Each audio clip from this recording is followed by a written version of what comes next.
Lawson, my vivacious, happy wife who coaxed the bulls, the tall and muscular woman whose water broke one day in the middle of an alfalfa field, and she walked 2 miles, stopping periodically and going into labor to get to her truck and drive into town to deliver our middle child. The strong, wonderful woman who ran our ranch and managed our family with boundless energy, sat helplessly next to something her body had rejected. Ed! Then I lifted my love in my arms and carried her to the hospital.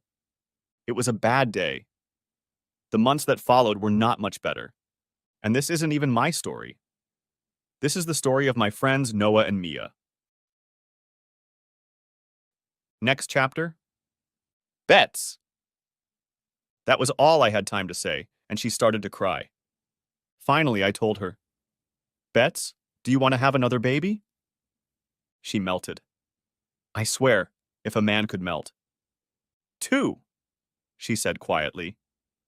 Well, of course, pets always get 2 to keep each other company. I knew that. Mia. Noah and I worked tirelessly for 3 years to promote the store. The town where we both grew up is tiny, but there are a lot of people living on ranches and farms in the valley. Our store has hardware, tools, automotive supplies, cleaning supplies, feed, furniture, paint, plumbing supplies. Basically, you get the idea. We are an independent store, which means we have to do our own advertising and ordering. It also means we don't have to pay a franchise fee or take orders from above. We can sell what we think the community needs, not what some distant middle manager thinks we need. We decided the city deserved a store like this, and it worked. Noah ran it. I did the bookkeeping, restocked the shelves, cut fences, weighed nails, whatever needed to be done. I also kept the books for the auto repair store to supplement our income until the store could support us. The magic day came. The numbers said to make a baby, and we did. I was 3 months along and felt great. We bought a crib and a stroller. We had 2 car seats, boxes of clothes, mountains of toys. Both grandparents were ready to care for the baby. Aunts and uncles stood at the ready to welcome another member of the extended family. Cousins and siblings waited for a new playmate. My husband was bouncing with anticipation. Everything was going smoothly, and I was just putting cans of tennis balls on the shelf. Yellow, fluffy tennis balls. The most harmless things in the world. I felt something. I ran to the car. Noah was driving our truck to Connor City, 80 miles away. My calls to his cell phone went to voicemail. He was in an area where the connection doesn't work. I didn't bother leaving him a message. We promised to deliver a shipment of shingles to the contractor today. It was probably nothing. Dr. Campbell disagreed. She examined me. I froze. The world slowed down. I felt like I had headphones in my ears. It was miscarriage. Noah. I was devastated when I finally learned that Mia had lost our baby. I was driving back to town when my cell phone detected a signal and started beeping. I pulled off the road and checked my messages. There were no messages from Mia. Only a short message from Dr. Campbell's office asking me to come as soon as possible. There were no voicemails from Mia either. Only a short message from Dr. Campbell's nurse saying that my wife was in the office and I should come as soon as possible. The lack of communication from my wife threw me into a panic. I accelerated to 90 on the road into town and slowed down in the parking lot between the hospital and the office building. I rushed inside. Mia was lying on a table in the exam room. The doctor was taking her blood pressure. When I opened the door, I immediately realized that the doctor looked worried and maybe even a little stressed. My wife looked completely calm. I hurried over to her and took her hand. She looked at me coldly and said, "Hello, dear. Did you deliver their cocktail on time?" Dr. Campbell cleared her throat. "Mr. Goodwin, your wife had a miscarriage. There's nothing wrong with her. There's no bleeding. I've scheduled her for a C-section by 5 p.m. to clean it out and prevent infection." All I heard was that our baby was gone. I wondered where he was. I was suddenly numb, and at the same time, relieved that my wife wasn't hurt. Surprisingly, she didn't seem bothered by this loss. It should have been a warning, but I missed it. Mia. It's been 3 months since. that day, and I don't know who I am. I think the perfect little creature in the frying pan ate me, grew around me, took my shape, filled my skin. What I used to believe, I don't know. What I loved, I'm not sure. The people I knew, I'm not sure they exist. Noah was shattered at first. 10 times a day, he asked me if I wanted to talk about it. I didn't want to. Several times I walked in on him as he sobbed alone. He admitted that the loss made him suffer like he had never suffered before. Then he stopped letting me see it. He would get up and leave the room, his tears still dripping onto the carpet. He stopped asking for me. Yesterday, he found me in the backyard sitting on the grass looking at the blades of grass. He asked if I wanted to talk about it. I don't want to think about it, I replied. But I did think about it. All the damn time. Lawson. A minute. I was one of the first customers through the door when Goodwin's opened 4 years ago. I always had a list in my pocket of random things to buy for the ranch, our house, the kids, the pets. Noah and Mia had a good idea, probably because they grew up here. If you needed a crane washer or a gallon of latex or bird food, you could order them online and wait 2 or 3 days for the truck to arrive from Connor City. Or you could go to one of the chain lumber or hardware stores in this metropolis and spend 10 times as much on gasoline as you did on the part you needed that very damn minute. Plus, spend the better part of a day doing it. Or you could, now you did, go to a new store and buy what you needed from Mia and Noah. Of course, you paid a small markup. But you could talk to the owners, socialize with other shoppers, and drink a cold Coke from the vending machine in the lobby. I had known Noah and Mia since they were in elementary school. They were about 10 years younger than Betsy and me. Betsy had sat with Mia a few times in her senior year of high school. When I came back to the valley after college to work on the family ranch, preparing to take it over so my parents could retire, I met Betsy again. We'd been friends in high school, but we'd never met. I was constantly working. Gathered, baled, and stacked hay. Cleaning the feedlot. Moving herds to winter pasture and then back again in 6 months. Cut calves, branded them, castrated them. Repaired tractors, grain augers, balers, combines. Yeah, I never had much time for extracurricular activities. We met again when our alma mater was playing our old rival under the Friday night lights. She and 2 friends sat next to me on the cold aluminum bleachers. The last time I'd seen her, she'd been almost beautiful. Now she had blossomed. The last time I'd seen her, I hadn't had the courage to ask her directly if she'd been kidnapped. That night I was in love. We were married almost a year later. Our first child came a year after that. We made time to go to football games. Old friends who had not yet left town would gather in the stands and visit us. It was a weekly reunion, with new faces and new spouses. Noah was a halfback. And a halfback. In a school with a small student body, some kids had to play 2 positions, just like in the old days. It would have been very American if Mia had been a cheerleader, but she played clarinet in the little cheerleading band that shuttled around the field at halftime. "Hey, Noah," I called out from the other end of the store. "Do you have any twine? You know, real biodegradable twine? Not plastic." He didn't hear me. I knew he could hear me. I walked over to him and touched his arm. He jumped up. "Oh, I'm sorry. What?" he said.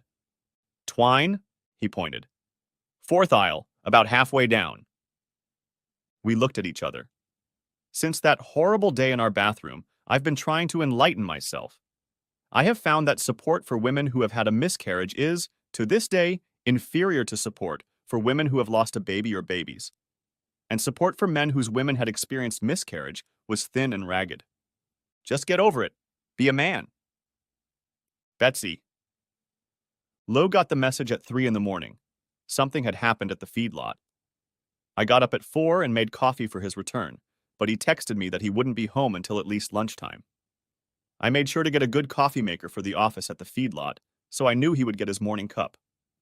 The sun came up clear, crisp, and cold. I drank my coffee and took a very long look out the window at the old house and grounds. From here, when the air was clear as it is now and the sun was bright as it is now, I could make out a tiny white marker.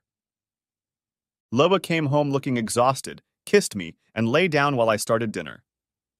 I found him asleep, with his clothes on, no boots on, over a blanket. He was lying on his back and breathing with relief. He never snored. It was one of the things I liked about him, but I never knew why exactly. He was sleeping a deep sleep, and I should have let him continue. Instead, I walked over to him. "Please, Loa," I begged. I climbed onto the bed and hugged him.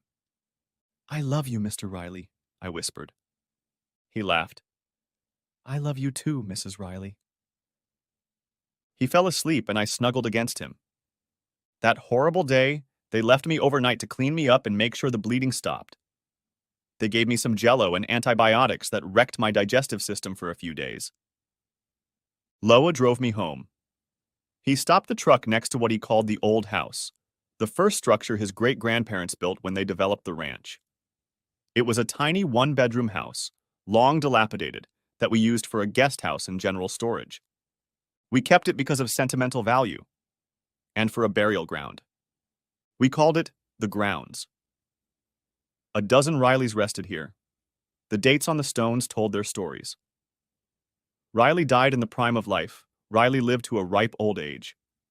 Riley was taken as an infant. There was a new pit. It was small but deep, behind a pile of dirt and rocks with a shovel stuck in it. Next to the pit was a wooden box. I recognized it. Our daughter's antique toy box. Nothing valuable, just something sturdy and useful, passed down through several generations of young Rileys. Until now. We got out of the car and stood by the box. Lo didn't need to speak. I knew what he did. I helped him lower the crate into the hole, and we took turns filling it with dirt. From the remaining boards, he made a small white cross. It didn't have any inscriptions on it. We still hadn't decided what to call it. Holding hands side by side, we pressed it into the ground. Noah. My relationship with Mia changed after we lost the baby. It's weird, actually. She hadn't gone back to normal. She was serious. It wasn't her. She was more intense, more demanding.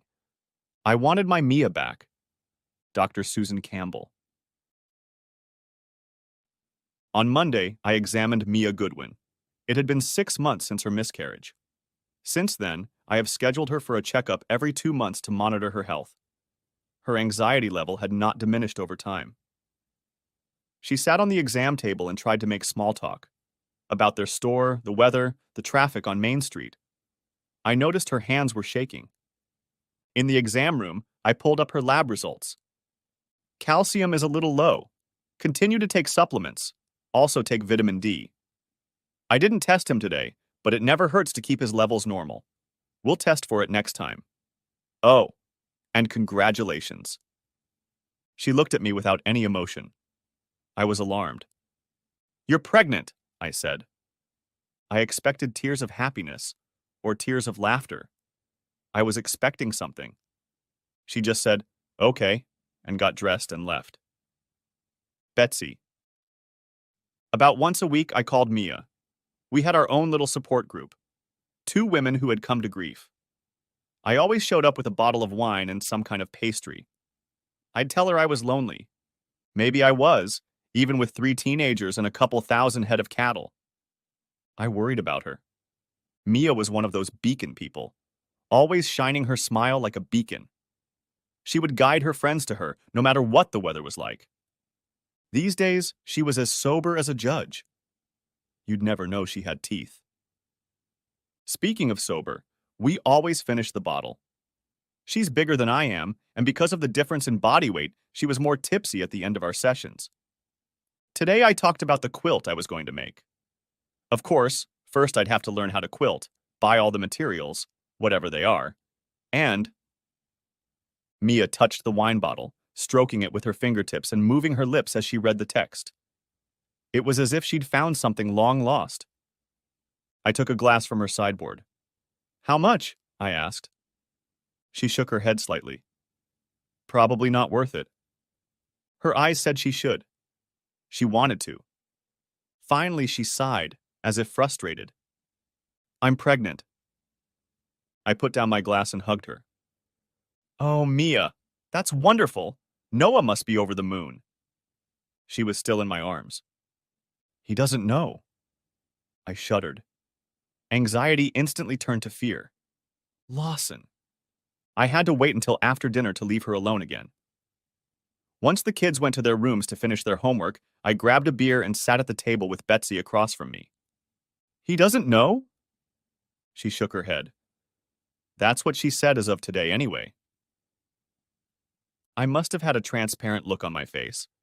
That's why I'd never been good at poker. Don't go to Noah's, Betsy said sternly. I held up my hands. Don't even think about it. Our eyes met. You would have told me, I sort of asked. She smiled, but her trembling biceps gave her away. Under the table, she clenched her fists.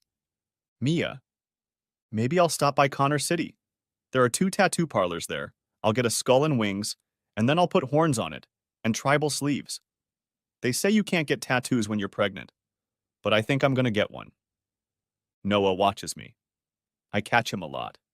He's not secretive. I can see his eyes through the shelves in the store. I ignore him. What the hell does he want from me? Noah. 9 weeks later, it happened again. We were home late at night, watching a cooking show, sitting on the same couch but on different ends. We were also waiting for each other. In the last few weeks, if I went to bed first, Mia would follow me and test my cardiovascular system. If she went to bed first, I would watch TV for an hour or so and then head to the guest room to sleep. It worked out that on average I was rested every other night. I could probably keep up that pace without passing out. One night she went to the bathroom and sat there for half of a series of Drain imprint cookies. She came back and sat down. I thought she looked pale.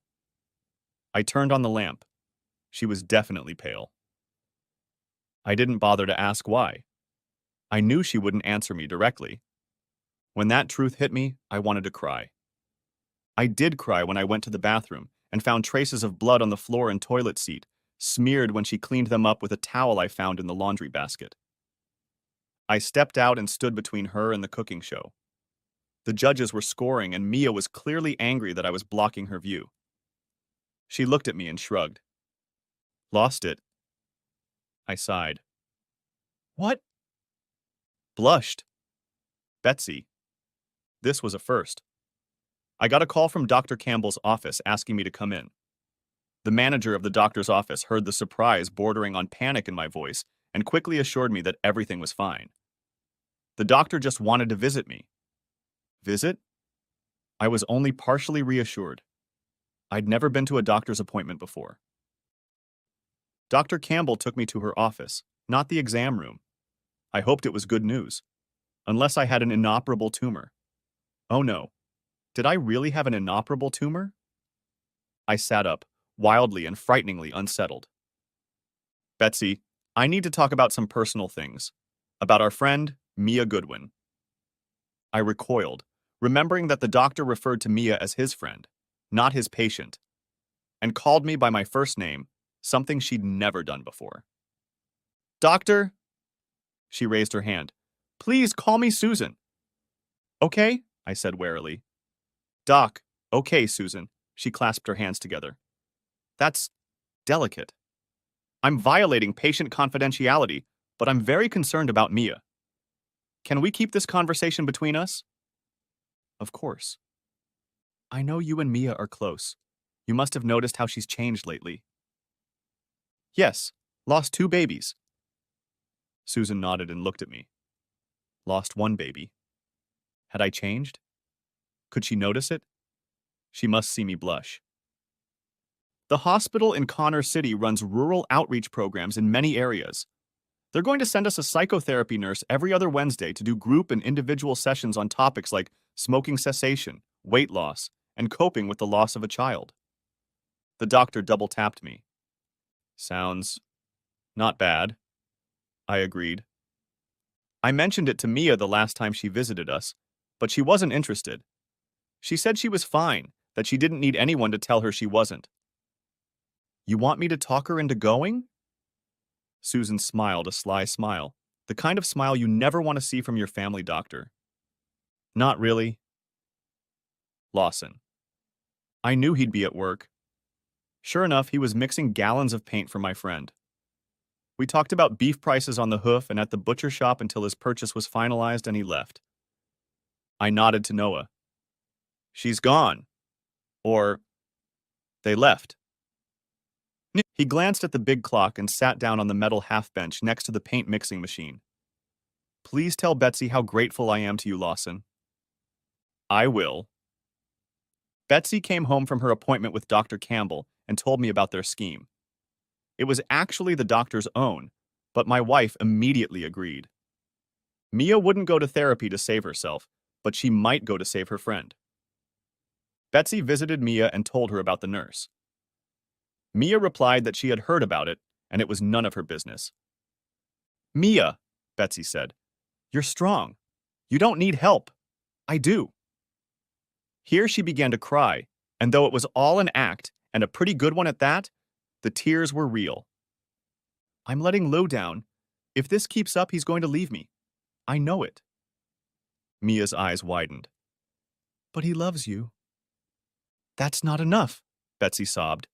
I hurt him every day. I need help, and I'm not brave enough to do it alone. So after coaxing her friend some more, Mia agreed to go to sessions with her, hold her hand, and help her overcome her shyness. I had the bad manners to giggle when I heard this story, but I quickly shut my mouth. I'm sorry, dear. I didn't mean to take it lightly.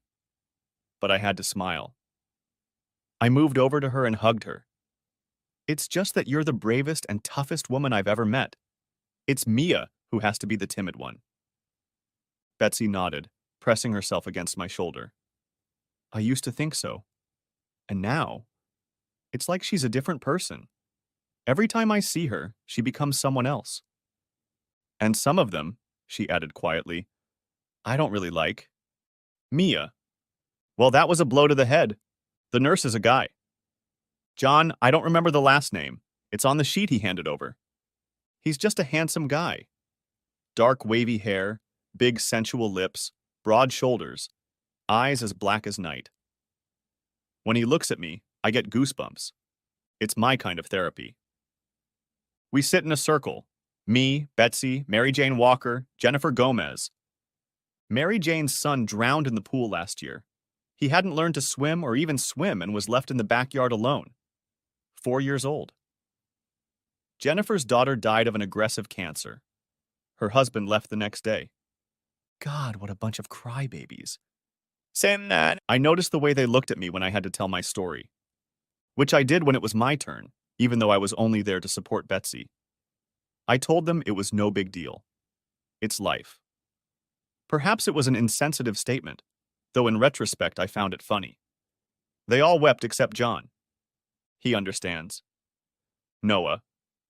When I got home, she was still awake. I'd stayed up late at the store doing a completely unnecessary inventory of key blanks. I couldn't decide whether I should be there for her when she returned from therapy or let her be alone. Eventually, my cowardice took over. She was sitting at the dining room table with her laptop. I kissed the top of her head, waiting for her reaction. Whatever she did would tell me my next move. She ignored me. I went to the bedroom and got into bed. I lay there waiting for her to come in and pounce on me. But instead, I heard her go into the guest room. The door closed tightly. For the next few hours, the house was quiet. I couldn't sleep. She was gone. Lawson. A man? That was, what? Sexist? Maybe. Men can be nurses. Women can be doctors. It's just an old ingrained reaction to think that a nurse is likely to be a woman. How? I wanted to say, how is he? Which was tantamount to asking how therapy went, which was tantamount to asking if she was cured. I prudently didn't pursue that line of questioning further. Yes. John. I forgot his last name. It's on the handout. Just moved here from California. Mrs. Walker was there, and Mrs. Gomez. You remember them. So sad. I nodded. Sad. How did Mia react? Did she understand everything? Betsy smiled. No, it's like she got me there on her own, not the other way around. She and John seemed to hit it off right away. We had a few discussions and did some exercises. She was very enthusiastic. I think this will be good for her. I stood leaning against the kitchen counter, beer in hand. At that moment, I didn't care if it did any good for Mia, or Miss Walker and Gomez. I broke my resolve. What about you? Law, she said quietly. Don't ask, please? Okay. She looked at me for a long moment. I looked at her again, my face impassive. Husband? Yes, my wife. Will you take me to bed, hold me, and make me believe you'll never leave me? I nodded. I could, I wanted to, and I did it. Noah. On those nights when Mia was in therapy, I made myself a rum and coke and went to bed early. There was no chance of her joining me. We hadn't had anything since she started going to group. I had long ago stopped asking her to share with me, to tell me how she was feeling, what she was thinking. The hell with it. She had a professional helping her now.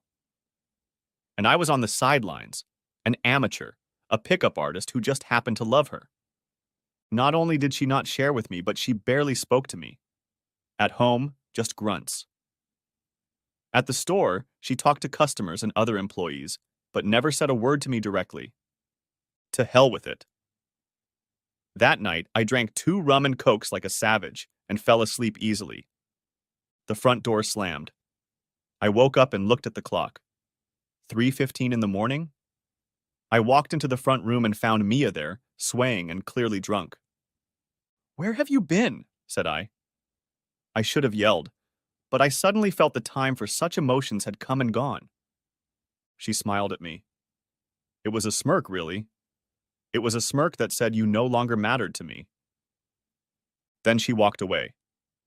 I heard her get in her car and drive away. Mia. John was flirting with me from the beginning. I saw him shoot his eyes at me in group when he thought he could get away with it. In individual sessions, he would sit very close to me and touch my arm to emphasize his point. He would try to help me and seduce me, but I didn't want that kind of help. All I could think about was how to get Noah to stop wanting to keep me. I shut myself off from him, from talking, from everything, and he was still making puppy dog faces at me. I need to be replaced. He just doesn't get it. He thinks he loves me, like that's going to do anything. I can't do anything bad to this guy.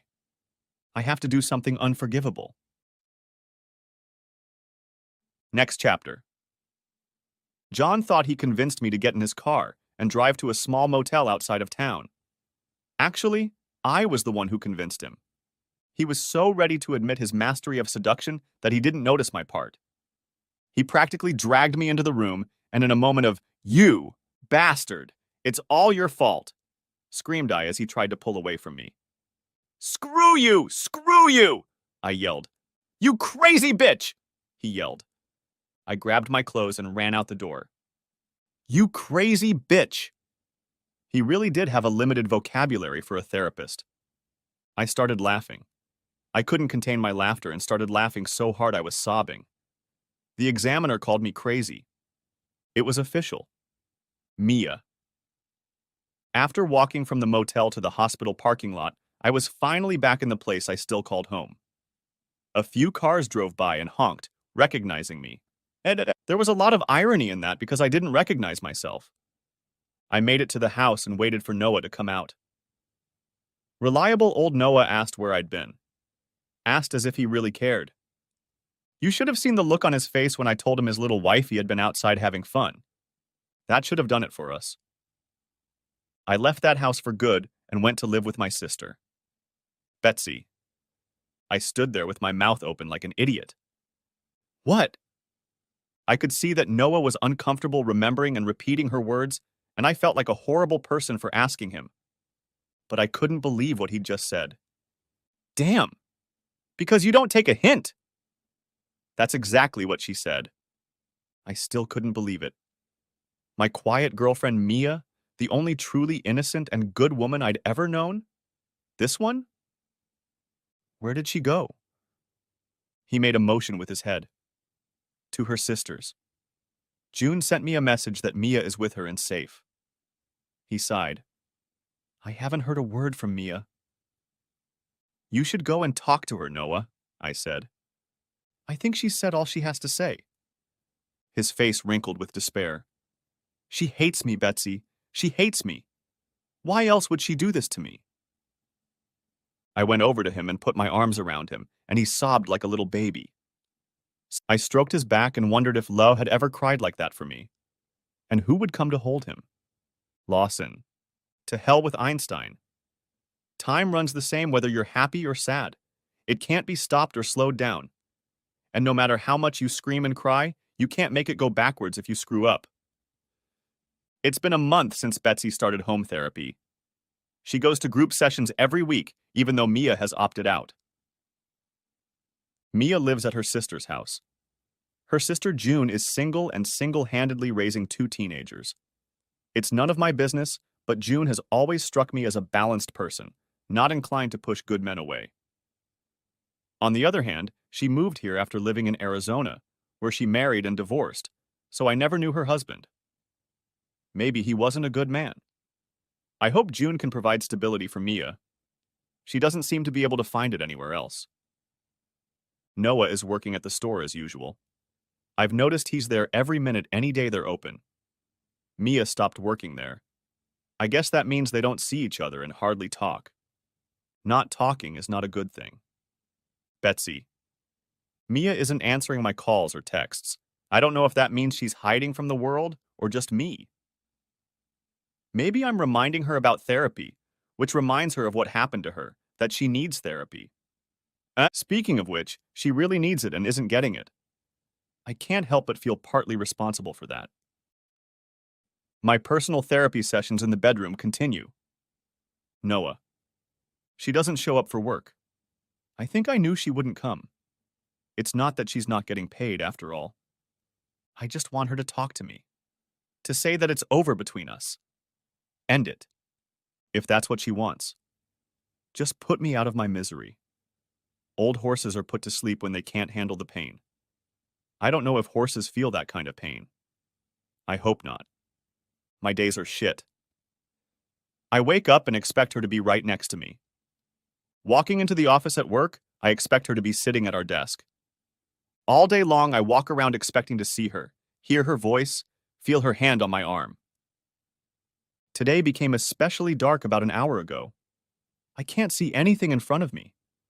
I can't smell or taste anything. I only breathe because it doesn't require my permission. I've been hiding in the back shed with building materials since I got the call.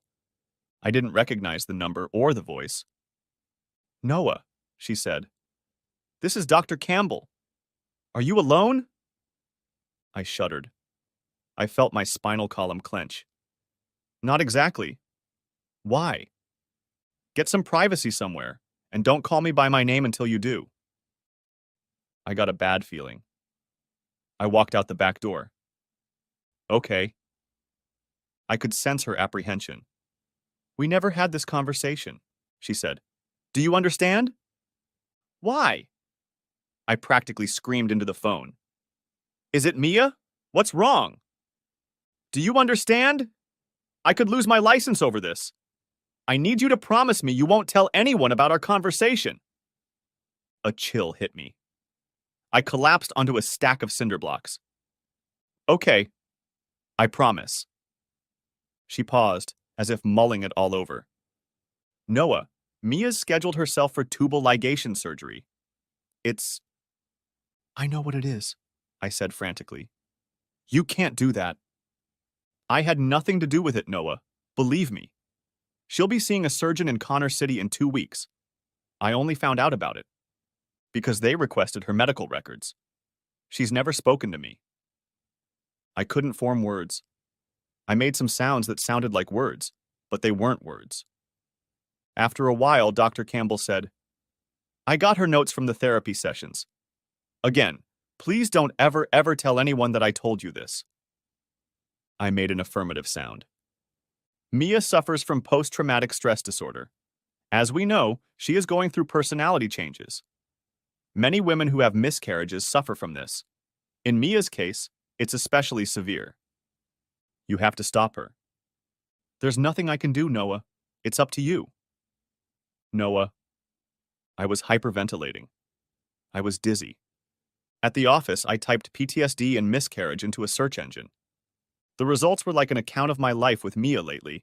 Stress, depression, anxiety, waking up screaming from nightmares she refused to describe.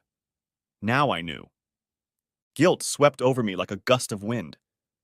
She had to endure the changes in her body, the stretching of internal tissues, the rush of hormones, and all by herself. I couldn't help her then. I couldn't help her now. I jumped up, ran to the bathroom, and threw up my lunch, barely making it to the toilet. My life was shit, and I felt like shit. But I knew what to do next. Betsy, once a month I pick flowers from our garden. I also stop on back roads and cut the prettiest wildflowers by the drainage ditches. I take the bouquets to the burial sites and make a fresh arrangement over each grave. Lo stayed up late last night. He didn't need to. The kids were safely in their rooms when I kissed him on lips full of promise. He kissed me back, told me he loved me, said he needed to finish his loan application and not to wait for him. I feel like I'm back to square one. I always wondered what that phrase meant. Now I know exactly what it feels like. I cried myself to sleep. I looked at the loan application when he brought it home from the bank. It was due in 2 weeks. When I'm done with each grave, I talk to the person. Just in case. I hope you like these peonies, Grandpa Daniel. I found them on Prescott Lane, Emily. I don't know what they are, but aren't they pretty? The smallest resident is Floyd Lee Riley, who left this world in 1932, at the age of 3 years and 2 months. Good morning, Floyd Lee. I looked up from Floyd Lee's old granite stone to the new white cross. Hope you're looking after your little... I stood still for a long moment. Something wasn't right. Noah. He lived in a single house by the river in the northernmost part of the valley. The road leading to his trailer was 2 ruts that rarely seemed to be used. His truck and motorcycle were parked under a shed, so I knew he was home. I stopped the car and waited to let him know I had arrived. I knew how many guns he had. Bradley Malone was one of the bright spots. He was smart, handsome, strong, and fast. He was the quarterback, our star, our leader. I got to know him pretty well in the process of hitting him a few hundred times during football practice. He hated being tackled and was hard to bring down. He was a fighter. Nothing could beat Bradley. Bradley was supposed to go to a small college and become a star. He got married, not to the head cheerleader, but to Leah, one of the people who spun the baton. He should have gotten a job and moved in with her. Instead, he went into the Marines. His father had been a Marine, and his grandfather had been a Marine. It was simply a Malone obligation. Bradley expected to serve and then come home and finish living the life of his dreams.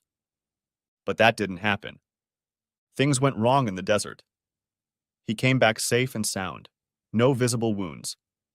But he started drinking. He'd never been much of a drinker.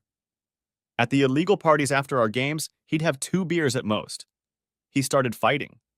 He was always a mild, reflective guy, exerting a calming influence on our more rowdy friends. He and his wife had 2 daughters. They had a big house in Connor City where Bradley got a job at an auto parts store.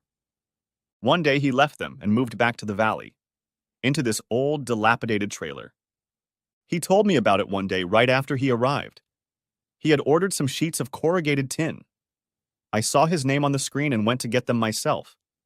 He looked good, lean and muscular, tidy and well-groomed. It was his eyes that bothered me. They never stayed in one place for long. He handed me a Coke. He'd stopped drinking. He'd been diagnosed with PTSD, and after some incident he hadn't told me about at the time, he'd decided it would be better for his young family if he left their home. Today he stepped out of the trailer onto the unpainted wooden steps and raised his hand. He was dressed in jeans, a black t-shirt, and red Crocs. clean-shaven, his hair short and neat. Sit down. I got out of the car and pulled my offering from the trunk. Cherry Coke, he said, accepting the package from me. Thanks. Nice shoes, I said. He pushed the soda aside to look down. If your feet aren't comfortable, your soul isn't comfortable either. I laughed. No kidding, he said. You must stand in the store all day. Do you have insoles? I shook my head. Well, go to an orthopedist and get them. They'll change your life. An orthopedist? Yeah. I go to mine once a year. And a dermatologist. And last month I had my first colonoscopy. I also check my blood pressure in the morning. I brush my teeth twice a year. Any other questions? He had a patio set up under an awning, 3 folding chairs covered in cobwebs, an old grill, and a wooden table with wire coils. He went inside and came out with 2 glasses. We sat down and poured iced drinks. Moving on, he said, as we touched the glasses. Manicures twice a month, deep tissue massage 4 times a year. I'm fascinated, I said. People see me getting manicures and they look at me like that. You know? When I was in high school, I would have done anything in the world not to be looked at like that.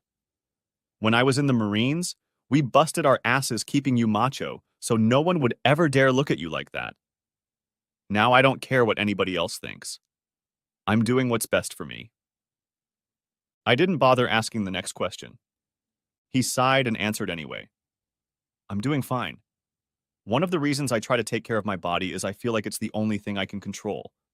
But my brain? Totally out of my control. Therapy? Yes, twice a month, once with my wife, once alone. Why? You want to join too? I paused. Maybe. He finally focused on me. He'd already told me that this evil that engulfed him made him less aware of his surroundings and at the same time sharper in his understanding. He felt like there were 2 different entities in his skull fighting for dominance. What's going on? He asked. You didn't come all this way to drink cherry cola. I told him the whole story. He kept saying, damn, damn, damn. He also said, Mia? And then, this Mia? Our Mia? And then a few more damn. When I was done, he opened another soda and filled our glasses. You came because it's... He pointed his thumb at his head. I shrugged. Sorry. Don't be. I'd help you if I could. You can't? I take that back, he said. I'll try to help you, but from what I've seen and read, everyone reacts differently to this thing. Mia could be on the other side of my planet. Do you understand? I nodded. But what would you do? You mean I'd want Leah to know? I guess so. I'd want her to know to just step aside. That this has nothing to do with her or my love for her. I wish she'd stay out of it rather than let me drag her into my own pile of shit. But it's hard not to take it personally, you know? I accept it, I said. Because I did. I told her some things that came from somewhere outside my mind. Too bad she didn't know that. Maybe they wouldn't have hurt so much. It probably would have hurt anyway, but... He raised his glass and looked at the setting sun through the cube.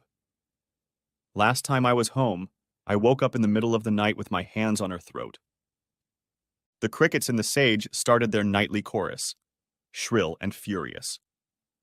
And here I am, telling you what to do. You didn't tell me, I said. His eyes were moist. Just love her, protect her, even from herself, mostly from herself. Lawson. And Betsy found me when I was trying to clear a clog in an irrigation pipe. She jumped off the truck and handed me a bottle of ice water. She pulled a folded piece of paper out of her pocket. Take a look at this list, she said. Her eyes stared intently at me. Some kind of passion swept over her. I unfolded the paper. Huh? Noah. June answered my knock, looking a little scared. Noy, she's not... I brushed past her. Mia was in the kitchen, stirring a pot on the stove. She looked up, embarrassed, and dropped her spoon. Before she could say anything, I grabbed her ass and hoisted her onto my shoulder. Noah, stop! God damn it! Put me down! She started punching me with her fists and trying to kick me, but she was tiny and couldn't dodge. See you, June, I said as I walked out. Noah, said June worriedly, but I turned to her and smiled. She nodded and held the door open for me. We're going home, I said to the world. Mia. Damn, Noah just barged in and kidnapped me. He threw me into the car and grabbed me by the collar of my shirt to keep me in the seat. I tried to punch him, but he has long, strong arms and I couldn't reach him. Lawson. They poured a small pad of concrete, maybe 18 inches per side, and leveled the lower granite slab on the dirt. It hardened for a while, then they smoothed out the mix and made it look level. Betsy prepared lunch for all of us, and the two of them walked across the street to our table. After an hour of eating and small talk, they decided they were ready for the last step. Just then we got word that the cow was in labor and the calf was injured and stuck. The boys were to pull it out, which is never an easy operation. Betsy read the message and whispered to me, "Come on." I hesitated, and she put a hand on my shoulder. "It's okay." Betsy. I watched the rest of the installation. There was a hole in the lower granite rectangle. Into this hole they inserted a short steel rod secured with a sharp-smelling epoxy that they had also smeared on the lower stone. They then carefully lifted the top stone, which had a corresponding hole drilled in its base, onto the rod. They smoothed off the excess epoxy, gathered their tools, muttered condolences, shook my hand, and left. Saturday, I sank to the ground in front of the new addition to the Riley property. Riverly Riley. We will love you forever. Riverly, I said, I will never forget you. I'm sorry I never got to hold you and feed you on my chest. I'm sorry that I will never know you. Please forgive me for not having the strength to carry you to the end. I put my head in my hands and sobbed. I want to give you more brothers and sisters, Riverly. I want to. Please help me. Please let me go. I will always remember you. Please let me go. I sat there for a long time. Loa drove up in his car and hurried over to me. He stopped at the stone and read the inscription, then brought his fingers to his lips and wrote out the name. He lowered himself down beside me, put his arms around me, and started crying like a baby. Mia, it was just crazy. Noah didn't go to the store anymore. He stayed in the house with me, in the same room with me. When I went to the bathroom, he was standing outside. The window was boarded up. He boarded up the windows in both bathrooms himself. He was never more than 6 feet away from me. We slept together, but hadn't done it since that one glorious time. He kept one hand on me while we slept, or rather when I slept. I never caught him sleeping. Funny, he used to sleep soundly. Now it was like he couldn't relax at all. He looked about 10 years older. One time he locked me in the bedroom.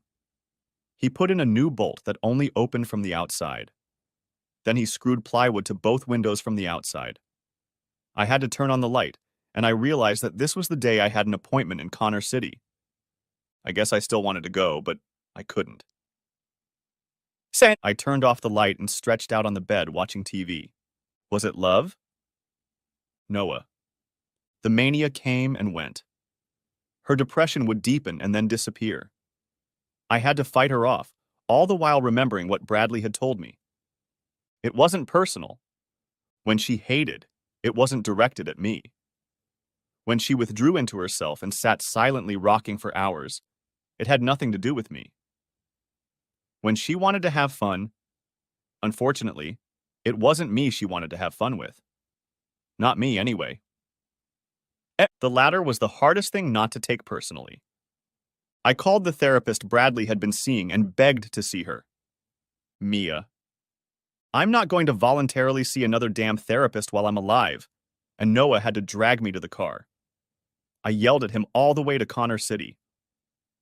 We walked into Dr. Florence Wynn's office as if I'd been arrested. Noah held my hand tightly. He led me over to a chair and forcibly sat me in it. Dr. Wynn looked somewhat stunned. Mrs. Goodwin, you are... Mr. Goodwin, did you force your wife to come today?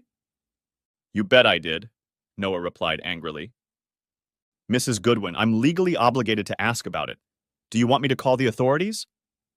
No. I want you to leave me alone. The doctor just stared at me. Obviously, I was out of it. She asked Noah to tell her what led up to that moment. He continued the story about my busted ass.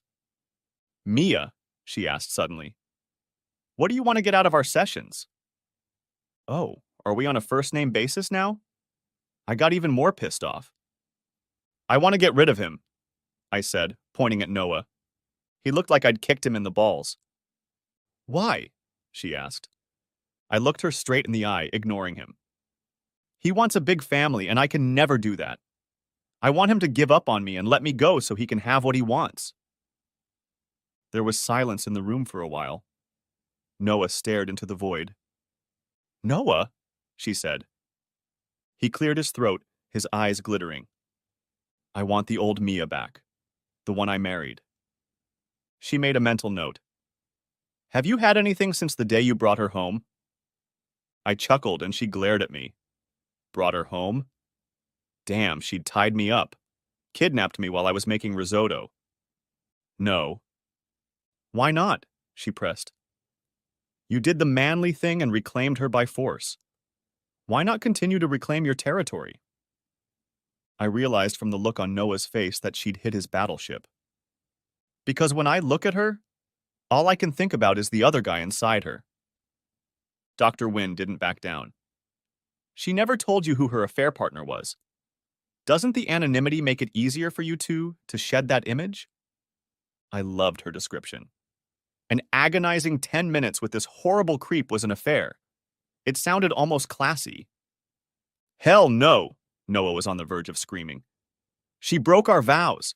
She had fun with another man, for God's sake. How can I forget that? Did she ever tell you why she did it? He shook his head. Mia? I shook my head.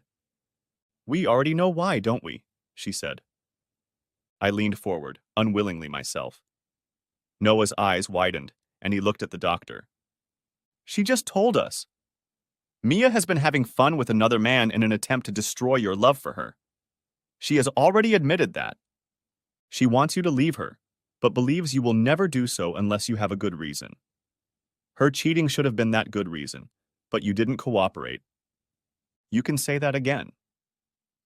Now the doctor was getting her paycheck. She closed the notebook and set it aside, then turned to both of us. Our time is up today, she said, and so I want to leave you two with some painful thoughts. Your relationship, your marriage, is in a terrible state. I give you about a 50% chance of recovery. Mia, you've been through 2 tragedies, and your reaction to those losses is destroying Noah. Noah, you're doing the right thing by following Bradley's advice, but you can't keep your heart on fire for long. You love each other too much to break up so easily. You can't keep your eye on Mia forever. She'll get out eventually. And then what if she finds another lover? And another? There will come a point when you'll hate her. It's hard to think about it now, but I've seen it happen over and over again. Mia, I'm more worried about you. Let me be frank. Right now, Noah is the only being in this world standing between you and a destructive future of chemical abuse, one-night stands, and short, unsatisfying relationships while you try to deal with the changes that have happened to you on your own. Post-traumatic stress changes your internal structure and brain chemistry. You are literally no longer the Mia that Noah wants back. Will you ever be able to be her? That's up to you. I can treat you in many ways, including with the latest drugs. But I can't make you. Even Noah can't make you, no matter how hard he tries. If Mia wants to come back, she has to be willing to fight. Mia. I managed to take the cap off the bottle and guide my hand to the garbage disposal switch before Noah grabbed me. For lack of a more noble word, yes, he grabbed me. Wrapped his arms around my waist and threw me to the floor. The pills went flying everywhere, falling around us like hailstones. I ended up on my back, and Noah ended up on top of me. He was angry and breathing hard. He picked up a pill from the floor. It worked. Damn it. I reflexively swallowed, and the pill ended up in my stomach. "Did you take it?" he shouted. I screamed into his hand. "I have all day." I was exhausted. I just nodded. He helped me up and brought a glass of water to my lips. I took a big gulp and wondered if I should spit it out at him. But I didn't. He picked me up in his arms like a child and carried me to the couch. He continued watching the movie. I fell asleep immediately, snuggled up against him. Noah. Our schedule became wake up, eat, distracted, eat, pop a pill, distracted, eat, sleep. Repeat. Fortunately, I had 3 employees who could keep the store running without my guidance. It took a full 2 weeks before she stopped resisting and swallowed the pill without threat of being restrained. After that, another 2 weeks passed, and I noticed improvement. Her moods became less acrimonious. She only woke up screaming about every 3rd night. We had 2 more sessions with Dr. Wynn. Together, and then Mia was left alone. After making sure there were no open windows in the office, I sat outside the door for an hour. I was terribly afraid she would slip away from me and run away. To be sterilized or to be entertained by some stranger. Both thoughts were equally horrible. Sure, ultimately it was her body and her decision, but if I let her go under the knife in her mental state, it would be the end for us. If she ever comes back to me, she will regret it. She will blame me for letting it happen. If she never came back to me, if my old Mia never came back, then it didn't matter. She could and probably would leave and then do whatever she wanted with herself. Mia. When I woke up after taking the first pill, and by taking, I mean having it shoved into me without my permission, it felt like I was underwater. The air seemed thick, and the light around me was warped. It reminded me of swimming at the bottom of a pool as a child, when I kept my eyes open and watched the legs kicking upward. Sounds seemed muffled and drawn out. The smells and tastes were not the same. I imagined my head was encased in clear, unflavored jelly. But that obviated the desperate desire to hurt. To myself, Noah, or anyone else. Is that a fair exchange for numbness? Noah. Mia turned to me in the middle of watching an episode of Iron Chef and said quietly, "I'm sorry." Then she looked at the TV again. The next day, she was in the bathroom. I leaned against the door and heard her say, not to herself but to me, "I'm sorry." Every day she seemed intent on stopping what she was doing and telling me she was sorry. Last night we fell asleep side by side, facing each other. She reached out and touched my chest very gently. "Will you ever make love to me again?" she whispered. By the time I had an answer, she was already asleep. Next chapter. Mia had taken the pill 3 hours before, so the violent fit of shivering that gripped her was a surprise. I stepped away from the kitchen table, where I was chopping onions in preparation for dinner. "What's wrong?" snapped I. In retrospect, my tone was harsh.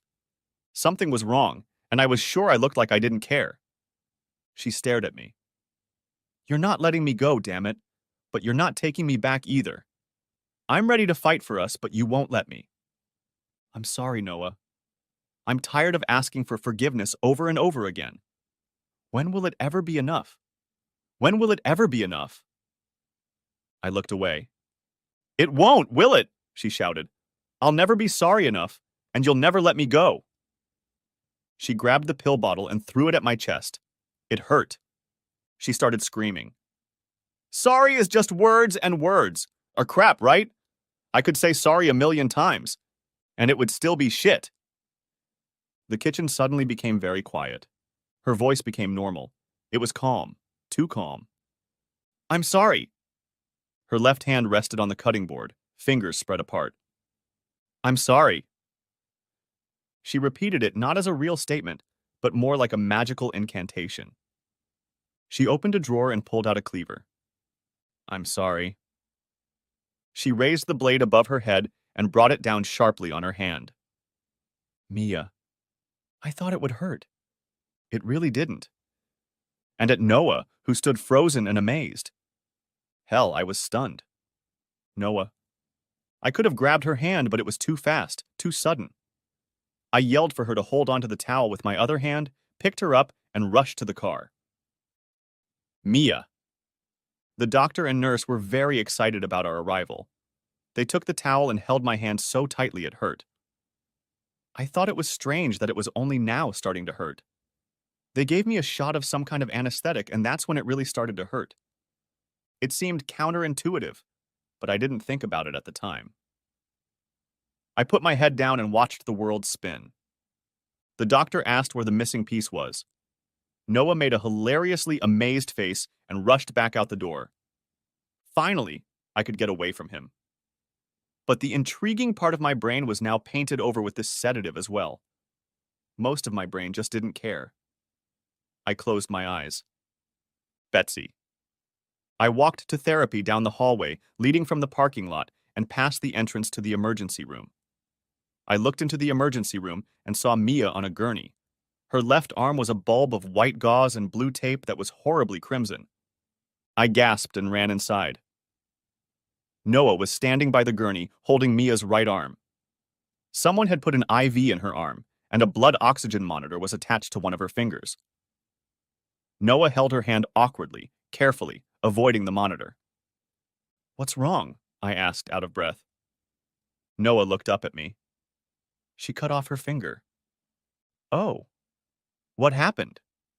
"Ned." He looked at me in a way that made me realize I couldn't pronounce the word cat. "She cut herself. Her finger. Cut it off." "Oh." Mia opened her eyes and turned her face to me. Her pupils were dilated, and she didn't seem to recognize me. "They're waiting to take her to Connor City to sew it back on." I guessed he meant the missing piece and was about to say something when Mia's pupils narrowed to pinpoints, and she looked past me. I turned around. John walked into the emergency room. I saw it on his face. It was more than recognition. I looked at Noah, who was shifting his gaze from his wife to John. Noah's face became rigid, and he took a step toward John. "Noah. Son of a bitch, I should have known. I should have known. But until that second, it was just a guess." I walked through the emergency room toward the guy, and with every step I took, I was more and more certain. He raised his hands, whether for defense or for a fight, I couldn't tell. He stepped back. "Hey, she went over to..." Betsy. Of course. It had to be John. I realized it as soon as Noah headed toward him. Noah seemed to realize it too. He didn't make a sound. He just swung his right hand up and over John's arms in a high, perfect arc that ended with Noah's fist smashing into John's nose. The ambulance erupted with an echoing crack and the squelching sound of pressurized fluids leaking out. John fell back against the doors, which opened and let him tumble out into the hallway. Noah grabbed his arm and jumped around, grunting in pain. Several of his fingers were sticking out at unnatural angles. Mia watched it all with drooping eyelids, then closed her eyes and lay still. Lawson. I was sitting in the bleachers with other dads and a few moms watching our oldest son play Little League when I got a call from Betsy. "Lo," she said. "No therapy today." "Great," I said. "Wait, was that stupid? And how could I take it back in a hurry? Do you want to come over and watch the game?" "I can't," she said. "Mia's in the hospital and Noah just got arrested." "What the..." "Noah doesn't have the right lawyer for that. Can you call our guy and get a recommendation?" "How?" "I'm going to go to Connor City with Mia. They have to reattach her finger." "She's..." "Have a pizza," she said. "I love you. I've got to go. The ambulance is ready to go." "But I..." She passed out. Meanwhile, the other team had put 2 players in striking position. Noah. I sat in the county jail for 2 days. I had to meet with a new attorney, post bail, and get my broken fingers set. For this procedure, I was taken to the hospital again, but this time under the protection of a sheriff's deputy. He was an old high school friend who played center, so we spent time reminiscing. Except for when Dr. Campbell was setting my broken fingers, and I lost consciousness for a few minutes. For heaven's sake, Noah, hit them with a stick next time, she advised me. It was like there were sticks lying everywhere in the ER. The deputy gave me a ride home. I stood on the step and waved to him as he drove away. I didn't call her when I was in jail. I gave up. If Mia wanted to leave, I was tired of stopping her. Alone, I wasn't sure I could control her even if I wanted to. I stood in front of the door. Not a sound, just the distant muffled hum of tractors tilling the fields outside of town. The wind blew through the trees of my yard. I wondered if I could continue to live here alone. Would I be able to endure these memories? She opened the door. Her left hand was encased in green fiberglass covered with white cloth. She stepped sharply into me, nearly knocking me off the porch. I didn't go anywhere, she said into my chest. I've been on the pill every day. I swallowed hard and couldn't speak. We hugged tightly, her left arm out to the side, my right arm out to the side. Betsy. It was therapy night, but when I walked into the room, only John was there. A wide white ribbon crossed his nose and let down his lined eyes. He looked up at me as I entered. I didn't bother to sit down. After a while, he pointed to the empty chairs. Where is everyone? I wondered how intelligent men could be so forgetful. Well, I said, first of all, I want to thank you for what you've done for me. I think you've been a great help to me, and I really appreciate it. He didn't answer anything, so I continued. Mary Jane's husband won't let her come over anymore. Jennifer has a new girlfriend. They both feel they need counseling, but not from you. He didn't like this news. I'm not staying. I only came to thank you. I'm here because Lawson trusts me. At that moment, he could think of two things. One was that he wished he'd entertained me instead of Mia. The other was that my husband was right to trust me with himself because he would never want to entertain me. He would have gotten a fresh punch in the nose either way. He was wise enough not to voice them. I turned on my heels. I'd always wanted to do that. And walked away. Mia. The ambulance that took me to Connor City seemed empty, even though the EMT and driver were constantly chatting with each other. Noah should have been there. He'd always been there before. Even when I tried to chase him away, the stubborn son of a bitch wouldn't let me go. Now that I needed him, he was handcuffed and dragged away by sheriff's deputies. My sweet, gentle Noah smashed John's face in one blow. I shouldn't have been happy. I wasn't supposed to be impressed. I was being prepped for surgery. Shots, blood, urine, tests. It was just the last joint of one little finger, but they treated it like a heart transplant. The surgeon came in to talk to me before they put me under anesthesia. He went over his clipboard and assured me that this was a common case, and the chances of success were high.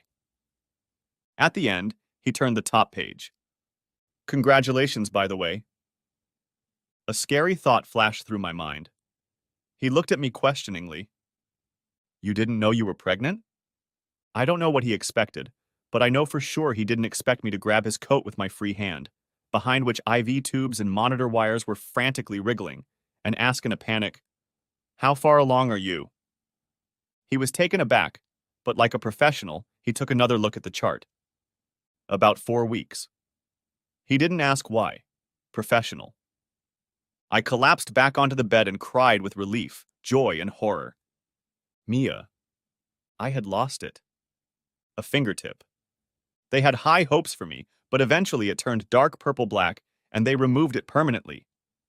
I keep it in the freezer. I looked online, and there are companies that remove the meat and make a necklace out of the bone. I think I might want to wear it as a reminder. I walked through the looking glass. Noah used to tail me, sticking close to me when I was in my madness. Now I follow him around like a kitten. I'm afraid to let him out of my sight. I know I threatened to run away from him. I couldn't survive if he ran away from me. Dr. Wynn had to change my medication to protect the baby. To protect the baby. I stood with the unopened vial in my hands, shivering with terror. The old pills were keeping me from getting out of this winding tunnel. I choked on one pill and went to bed. I woke up thinking I had to do something. I remembered. I needed to see if I was sane. Noah was asleep. I still loved him. The sun was rising. I still wanted to see it rise. The child inside me. There was a child inside me, and I felt almost the same as before. There were bruises and marks on my body. There were jagged edges and raw spots on my soul and brain. But I knew I could survive in this state. And I knew, absolutely knew why. The baby was putting happiness into my blood. Noah's baby was like Noah, generous and kind. He took care of me without even thinking about how to do it. We're going to make it work. Noah. It couldn't have been planned or calculated, but it worked out damn well. Mia was right. When I looked at her, I had visions of another man on top of her. The part of me that defines being a man said she cheated. That part absolutely hated her. She was trying to boss me around. The end. The love was over. The marriage was over. The other part of me said she was acting under the influence of a real disease. It wasn't my fault. Would I ever be able to trust her completely again? No. She was still sick. That monster could still rise up in her and destroy her, or it could lay dormant forever. I had to choose. Forgive, or follow the heat of jealousy and tear us apart. I will forgive, but I cannot forget. I will always keep her close, protect her, watch over her. But I've already promised to do that before all this, in sickness and in health, as far back as I can remember. Jealous thoughts or not, that can't change. But since the day she cut off her little finger, those jealous thoughts had faded to nothing. Now all I could see was her redness, droplets falling through the air in an unhealthy monochromatic rainbow. She infected me with her thoughts. With absolute certainty, I knew she loved me. Only me. Me forever. Lawson. The code of the West is much like the code of the playground. If the fight is fair, the loser has no claim. The man stood up and shut up. The district attorney threatened to see the world differently. He wanted to charge Noah with assault, but when Betsy swore that both men had raised their fists, his worldview began to lose support. He quickly dropped the charges. I thought I might have to have a conversation with John, what's his name, about making better choices in life. Well, a conversation wasn't quite accurate. It would have been more like a monologue. But I never got to say a word. He fled the state. I don't think his attacks on vulnerable patients were something he just started doing. A law firm in Connor City representing 2 hospitals agreed with me when I approached them. They are going to track him down and make sure that the appropriate board of whatever state he tries to practice in next is alerted. The other day I broke a hammer. It was an old hammer that I had used too hard and left unattended for too long. I decided to treat myself to a new one and went to town. In the tool department at the Goodwin store, I noticed movement in the gap between the shelves.